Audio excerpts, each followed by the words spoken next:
Hello friends, immunity के video की series के पार्ट सेकंड में आप सभी का बहुत बहुत स्वागत है। मैं हूं doctor M P Sharma. Part first में अपन ने समझा कि किस प्रकार से दो प्रकार के बैरियर बैक्टीरिया या वायरस को या किसी दूसरे पैथोजन को हमारे शरीर में प्रवेश करने से रोकते हैं। पहला था एनाटॉमिकल बैरियर और दूसरा था फिजियोलॉजिकल बैरियर। इन्नेट को या स्वाभाविक प्रतिरक्षा को अपन एक बढ़िया उदाहरण से समझ सकते हैं। जैसे अपन सुअर को देखते हैं, बहुत गंदगी के अंदर रहता है, बहुत गंदी चीजें खाता है, सड़ी हुई चीजें खाता है, लेकिन फिर भी बीमार नहीं होता क्योंकि उसमें इन्नेट इम्यूनिटी बहुत ज्यादा होती है। अधिकांश पैथोजेंस के अगेंस्ट उसमें इम्यूनिटी होती है। अब अपन बात करते हैं तीसरे प्रकार के बैरियर की, और वो है फेगोसाइटिक बैरियर। यानी पैथोजन हमारे शरीर में प्रवेश कर गया तो अब क्या करें।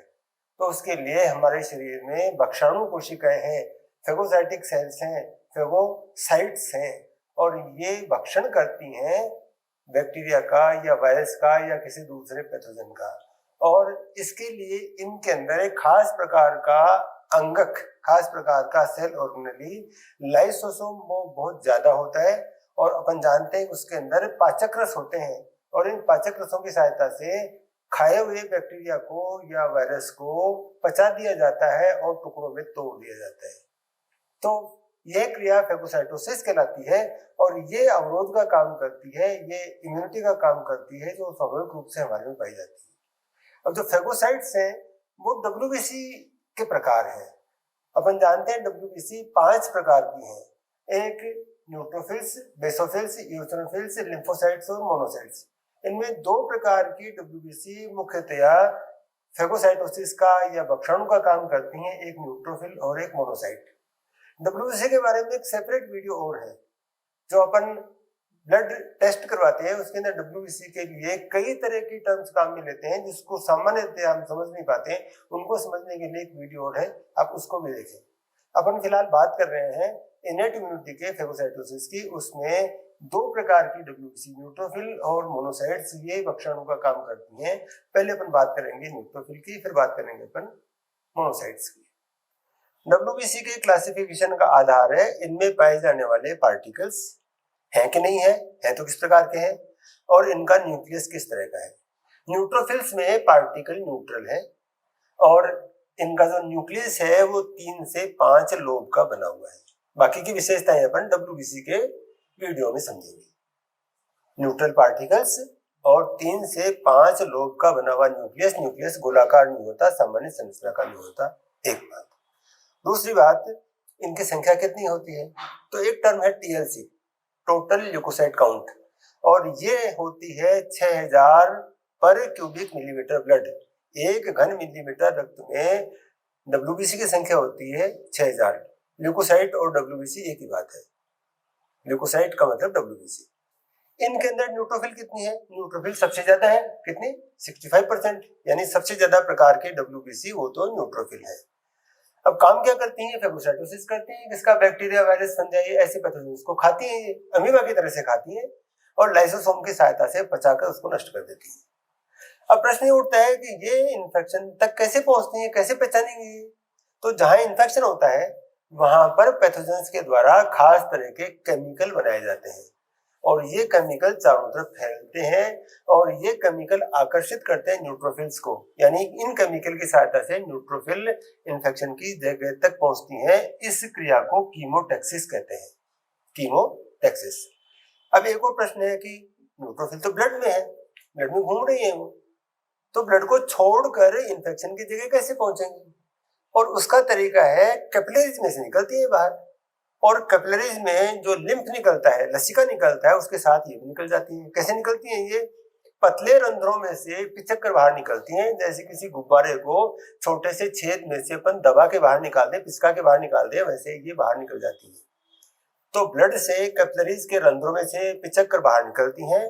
कीमोटैक्सिस की सहायता से ये इन्फेक्शन की साइट तक पहुंचती हैं, सबसे पहले पहुंचती हैं, फर्स्ट लाइन ऑफ डिफेंस है, और वहां पहुंचकर फेगोसाइटोसिस करती हैं, खाती हैं पैथोजेंस को। खाने के साथ साथ एक काम और करती हैं, जहां इन्फेक्शन हुआ है वहां चारों तरफ नेट बनाती हैं जिससे इन्फेक्शन फैले नहीं, और ये नेट बना होता है खास तरह की प्रोटीन का और क्रोमेटिन का यानी डीएनए का। प्रोटीन और क्रोमेटिन का एक नेट बनाती है जिससे इन्फेक्शन दूसरी जगह पर फैले नहीं। दूसरे प्रकार के फेगोसाइट मोनोसाइट तो सबसे बड़ी है, न्यूक्लियस भी गोल और बड़ा, 2 to 10% है ये टोटल डब्ल्यूबीसी का 2 से 10%। बड़ी है और खाती हैं दूसरों को, इसलिए मैक्रोफेज कहलाती हैं, बड़ी और खाने वाली।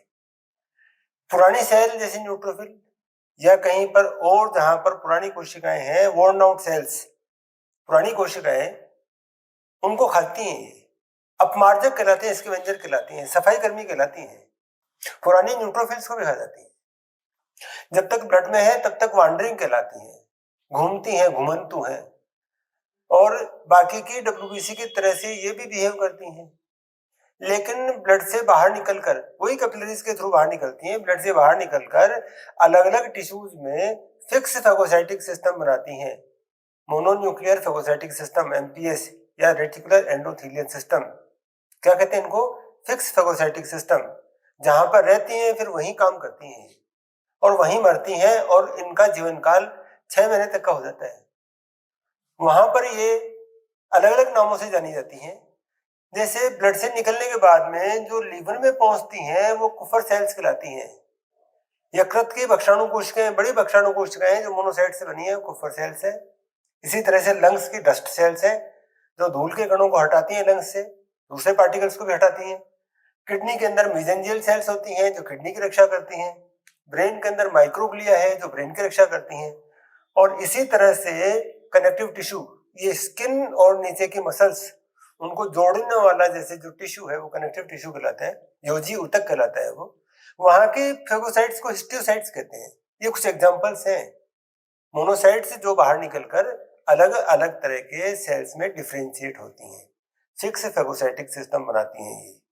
इनेट इम्यूनिटी या स्वाभाविक प्रतिरक्षा का, जन्मजात प्रतिरक्षा का चौथे प्रकार का बैरियर, इन्फ्लेमेटरी बैरियर।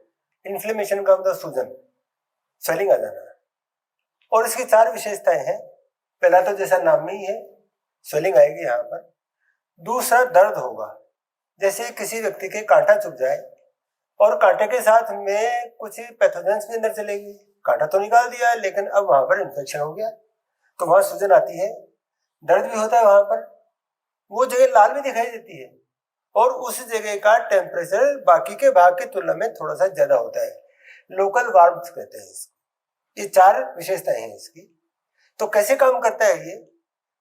इसके कारण मास्ट सेल डैमेज होते हैं, उस इन्फेक्शन के कारण या उस इंजरी के कारण मास्ट सेल डैमेज होते हैं। इंसेक्ट बाइट में भी यही होता है, जो विष अंदर प्रवेश करता है उसके कारण ऐसा होता है, या जो इन्फेक्शन हुआ है उन पैथोजेंस ने जो विषाक्त पदार्थ बनाए, जो टॉक्सिन्स बनाए, उनके कारण ऐसा होता है। तो मास्ट सेल्स डैमेज हुए और इन्होंने सिक्रीशन किया हिस्टामिन और प्रोस्टाग्लैंडिन का, और इनके कारण यहाँ पर फ्लूइड इकट्ठा हुआ, ब्लड से निकलकर फ्लूइड इकट्ठा हो गया, और फेगोसाइट्स भी आ गए यहाँ पर, न्यूट्रोफिल्स आ गए यहाँ पर। इन्होंने इन्फेक्शन को खत्म किया और जो टॉक्सिन्स थे उनको डाइल्यूट कर दिया, विषाक्त पदार्थों को डाइल्यूट कर दिया, जिससे उनका हानिकारक प्रभाव काम करने की सीमा से नीचे हो जाए, उनकी कंसंट्रेशन हानिकारक प्रभाव नहीं हो। और लास्ट में जो न्यूट्रोफिल में भी समझा अपन ने, न्यूट्रोफिल्स के द्वारा संक्रमण के चारों ओर डीएनए और प्रोटीन का एक जाल बना दिया जाता है जिससे संक्रमण फैलता नहीं है। इस पार्ट में बस इतना ही।